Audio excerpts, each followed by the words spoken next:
Yeah, we're on page 63, and we're not going to solve these the way the book wants us to solve. We're just going to use our calculators.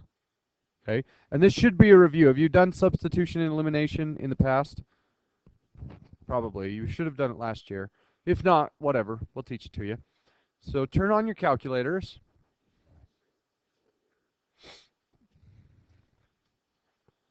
Where's my calculator?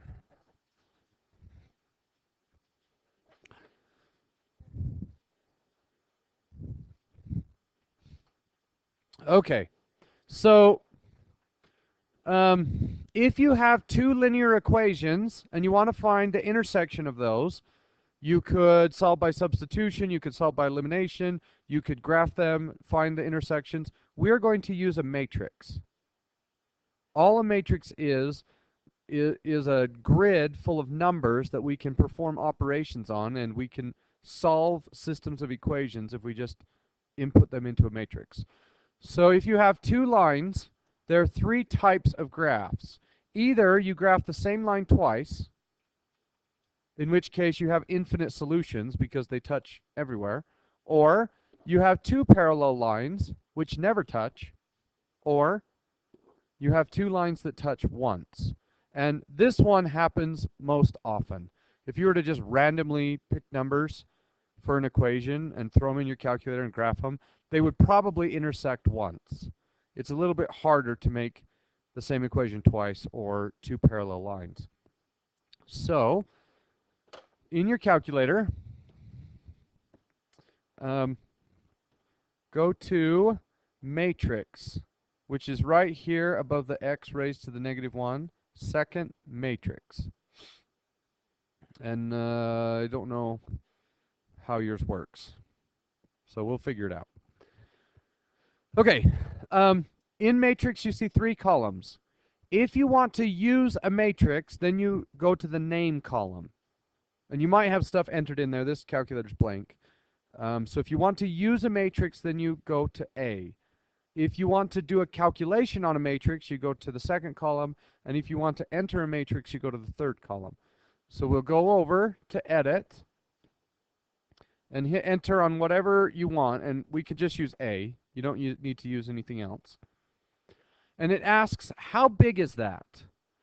Well, we are going to turn these two equations into a matrix, and I have an x, a y, and an answer, an x, a y, and an answer. So this has 2 rows and 3 columns. It's always rows by columns.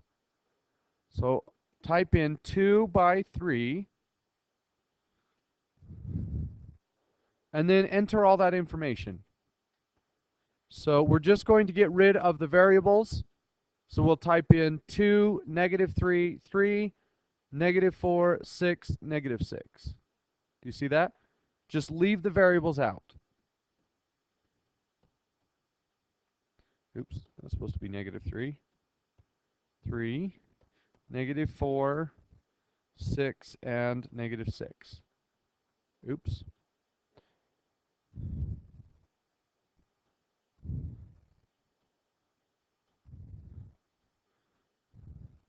Okay. Once you have the matrix entered, you need to exit out. So push second quit, which is right next to the second button. You'll get back to your calculate screen, and we want to do what is called reduced row echelon form.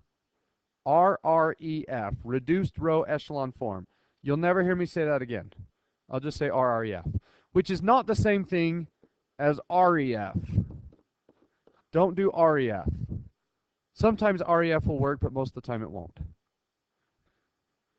So you'll find RREF inside matrix. So push second matrix, go over to math, and it's actually easier to find RREF if you go up from the top, up from the bottom.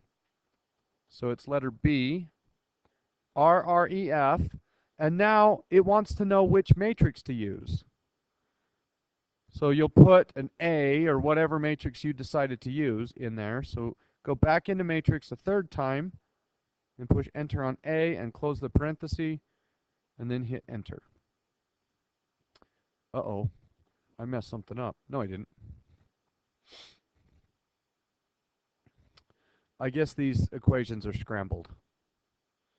Okay, remember that answer. Okay, I'm not going to talk about this answer yet. Let's put in this. I thought that those equations were lined up with the graph, but that's something went wrong, and I'll talk about that in a second. So let's do the same thing for letter B. Second matrix, go over to edit. It's still a 2 by 3. And then the new equation is 2, negative 3, 3. And the second one is 1, 2, 5. What do I do now? Second quit. I need to go in and find RREF. Back into matrix. Over to math. Go up until you reach RREF. And then back into matrix a third time. And A, close the parenthesis. There we go.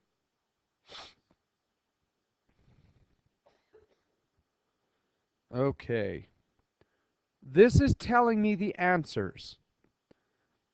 So you need to write down the solution matrix 1, 0, 3, and 0, 1, 1. Does anybody know what that means? X is...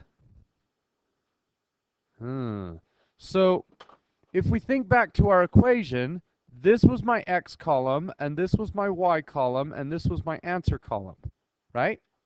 So what is that top line telling me, the top row? 1x plus no y's equals 3. In other words, x is 3. So this top row is telling me x equals 3. What is the bottom row telling me? Y equals 1. Does that make sense? Do you get that? So anytime you do RREF and you get this pattern right here, you get this little square that has 1, 0 on the top and 0, 1 in the bottom. If you see that pattern, it means that the graph intersects once. And then the numbers on the right side are your answers. Okay? If you get something else, the only other options are this. You either get like 1, something, something, 0, 0, 0, or 1, something, something, 0, 0, 1. Okay, and then the one that we got was 1, 0, 0, 1, and then our x and our y. When you do RREF, you are guaranteed to get one of these three matrices. This one just gives us the x answer and the y answer. What that means is we have two lines that intersect. Okay. If you get all zeros on the bottom, when does 0 plus 0 equal 0? Always. This is the same line graphed twice. Or we say infinite solutions. Okay. This one is saying 0x plus 0y equals 1. When does 0 plus 0 equal 1? Never. So this one is no solutions. That symbol means the answer is the set with nothing in it.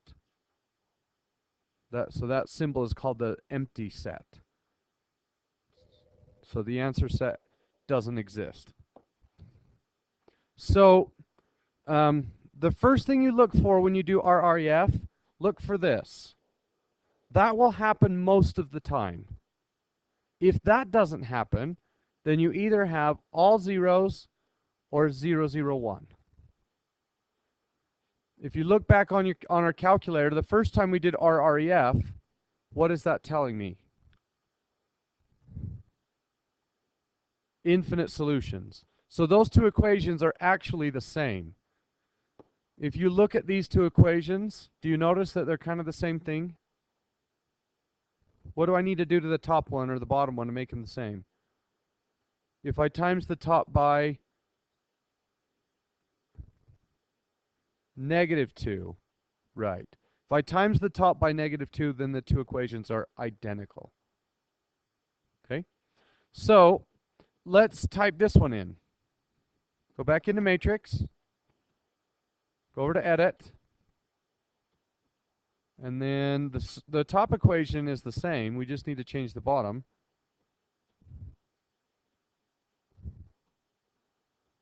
Okay, and then go out.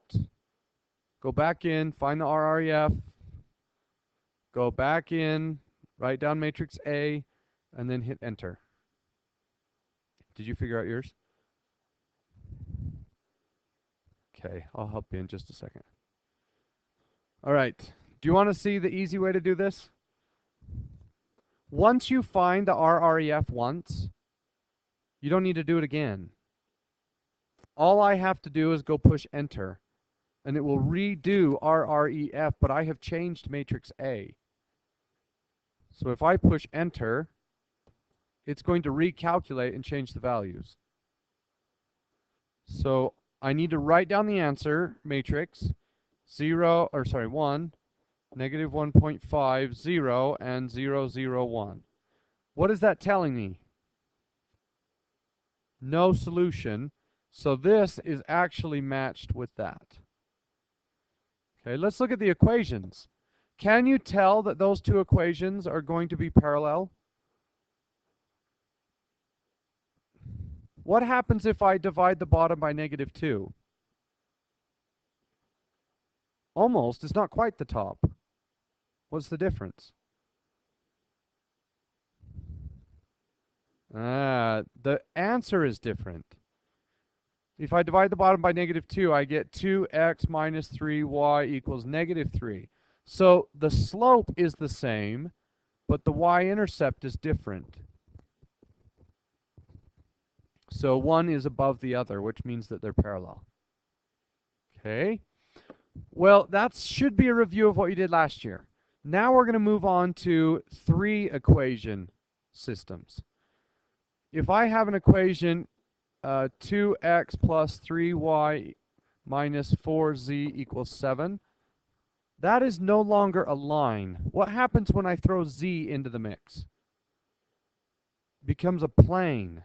Not an airplane, but like a flat piece of paper that goes forever. So we could consider the floor to be a plane, and it stops at the walls, but we could stretch the floor out forever. We could say the back wall is a plane, and then the side wall is a plane. Do the side wall, the back wall, and the floor all meet somewhere? Where? In the very corner, right? Is it possible to have two planes that don't touch each other? Yeah, opposite walls or ceiling and floor, they don't touch each other. So you could still have no solution. Could you have infinite solutions? How? Well, it's kind of hard to describe, but if you look in your book, there are some. So turn the page. On page 64, you see a diagram of 3 planes that touch at a single point. And you can't really see very well on this, but those 3 planes touch at a point, and then the one below that, they touch in a line. So they're infinite solutions. And then down below are 3 different versions of no solution. So that first one on the bottom left is a little bit weird. Every plane touches the other 2 planes, but why is it no solution? Because there is no place where all 3 planes touch at the same time. Okay? So we're going to do this. And instead of solving by substitution or elimination, we are going to solve using our calculator. Oh, wait, that's not the equation. It's up higher. There it is. So go into matrix and over to edit. How big is this matrix? A 3 by 4. So 3, enter, 4, enter. And then type in each equation going across.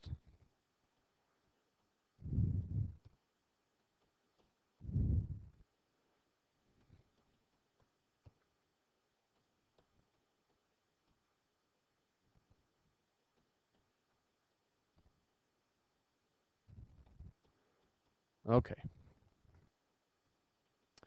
Now, second quit. Do I need to find the RREF again? Nope, just push enter. So really you only have to find it the first time. If you're doing a whole bunch of matrix equations, just do it the first time, and after that you can just push enter. So, I push enter. Does this have one solution, no solutions, or infinite solutions? One. The pattern we're looking for is a little bit different though. So, I want you to write the solution matrix. 1, 0, 0, negative 1, 0, 1, 0, 5, and 0, 0, 1, 2. What are my answers? X is negative 1, Y is 5, and Z is 2. Okay. This is the pattern you're looking for. It's all zeros except there's a diagonal made up of ones. And if we went to 4 equations, it would be the same pattern. It would be a 4 by 4 square full of zeros, but along that diagonal there would be ones. That tells us that there is one solution. Okay, what would no solutions look like? The bottom row would be all zeros with a 1 at the end. What would infinite solutions look like? All zeros on the bottom. So let's try that just so you can get used to it. Go back into your matrix. How do we force this to have infinite solutions? What can I do to guarantee make 2 of the equations the same?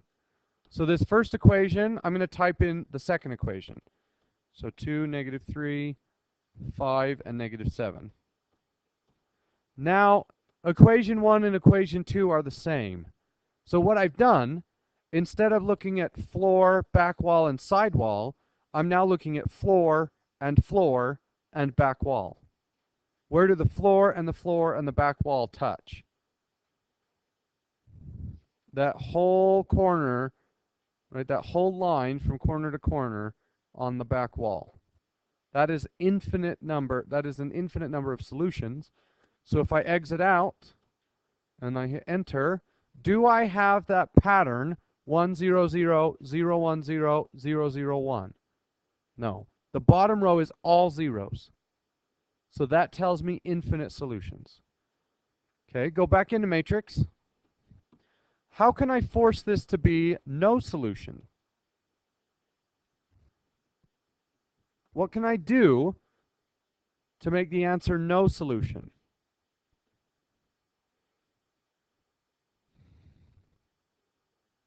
Two equations need to be exactly the same, but they need to have different answers. So in this first one, I'm just going to go all the way to the right and change that negative 7 to positive 7. And now when I do RREF, what should I see? I should see on the bottom row 0, 0, 0, 1. And I don't really care about the rest of it. Right? All that stuff in the first 2 rows doesn't matter. Okay. Let's do one more thing. Second matrix. Go back in and make the third row identical to the second row.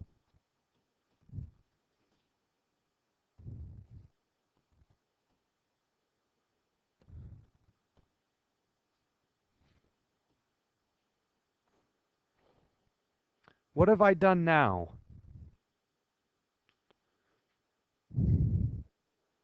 What sort of structure am I looking at?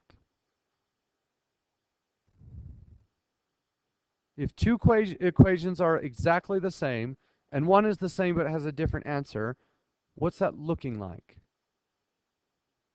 What happens when we have 2 of the same equations? What does that look like? The 2 identical planes. So equations 2 and 3 are, it's like having 2 copies of the floor. Where do they touch? Everywhere. All right, and the third one has the same numbers except a different answer. What would that look like?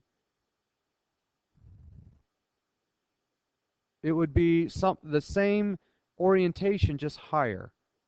So what we have typed in is 2 copies of the floor and 1 copy of the ceiling.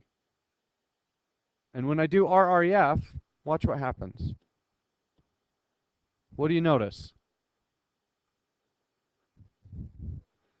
So we have, if we look here, 1, and this row doesn't matter, 0, 0, 0, 1, and 0, 0, 0, 0.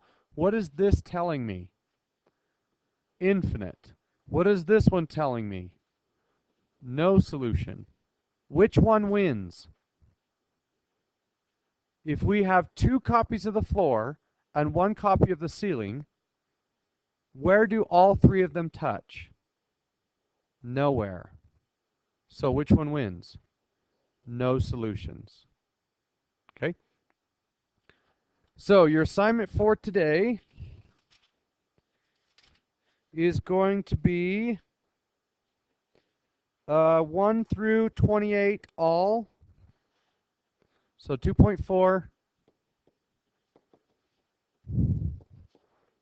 1 through 28 all. And some of them are a little bit tricky. Look at 23. 23 says 2x minus 3y plus z equals 10. And y plus 2z equals 13. And z equals 5. How big is this matrix?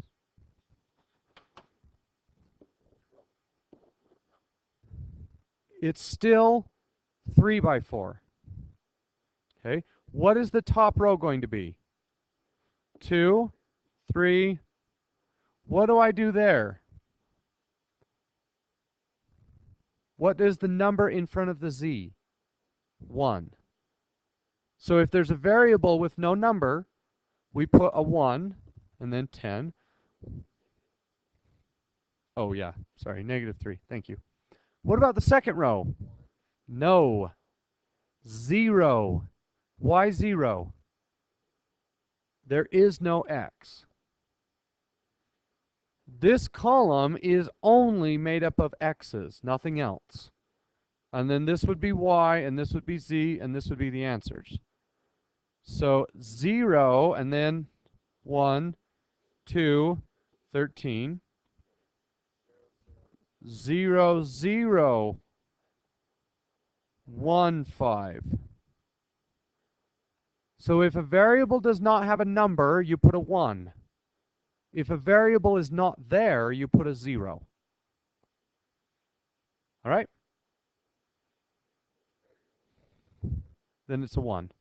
No number means a 1. No variable means a 0.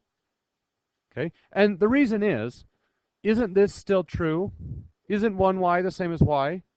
And couldn't I put 0x plus 0y? We're just really lazy and we don't write those down. But they do transfer into the matrix. Okay? All right. Good luck.